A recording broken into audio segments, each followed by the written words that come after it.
Each week here on Saturday in America, we are holding pundits and lawmakers accountable, letting you hear their words directly and deciding for yourself if they hold up. Here's Kayleigh.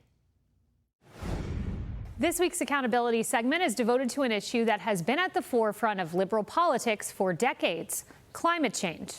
Individuals like Bill Gates once made dire predictions like this one. You believe this is the toughest challenge humanity has ever faced? Absolutely. The amount of change, new ideas, it's way greater than the pandemic. But now in a sudden about-face, Bill Gates says this, quote, "Although climate change will have serious consequences, particularly for people in the poorest countries, it will not lead to humanity's demise," he wrote. "People will be able to live and thrive in most places on Earth for the foreseeable future." That's quite a pivot. After a slew of apoplectic predictions, just over 2 years ago, President Biden said this. If we don't keep the temperature from going above 1.5 degrees Celsius raised, then we're in real trouble. That whole generation is damned. I mean, that's not hyperbole.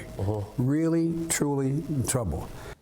And in 2023, President Biden told a private group of fundraisers, quote, "If we don't stay under 1.5 degrees Celsius, we're going to have a real problem. It's the single most existential threat to humanity we've ever faced, including nuclear weapons." So climate change was worse than nuclear weapons. And AOC even suggested that women should delay their decisions to have children.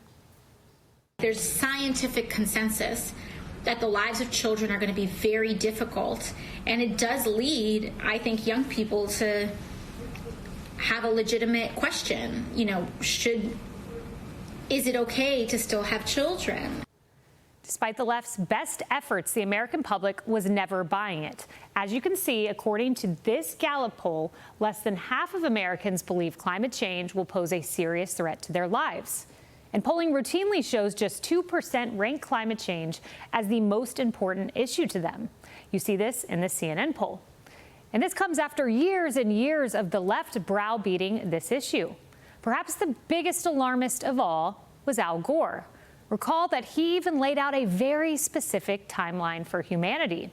While promoting his documentary An Inconvenient Truth, the former vice president declared, quote, "Unless drastic measures to reduce greenhouse gases are taken within the next 10 years, the world will reach a point of no return."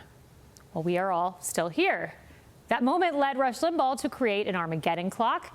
Al Gore said that 10 years from January 2006, the world would reach a point of no return. Well, Rush's clock ticked all the way down to January 2016. And as I noted, we are all still here. We made it. I wish Rush Limbaugh was here to see the sudden change in tune from the likes of Bill Gates. It looks like Rush was right all along. Hey everyone, I'm Emily Campagno. Catch me and my co-hosts Harris Faulkner and Kayleigh McEnany on Outnumbered every weekday at 12 p.m. Eastern, or set your DVR. Also, don't forget to subscribe to the Fox News YouTube page for daily highlights.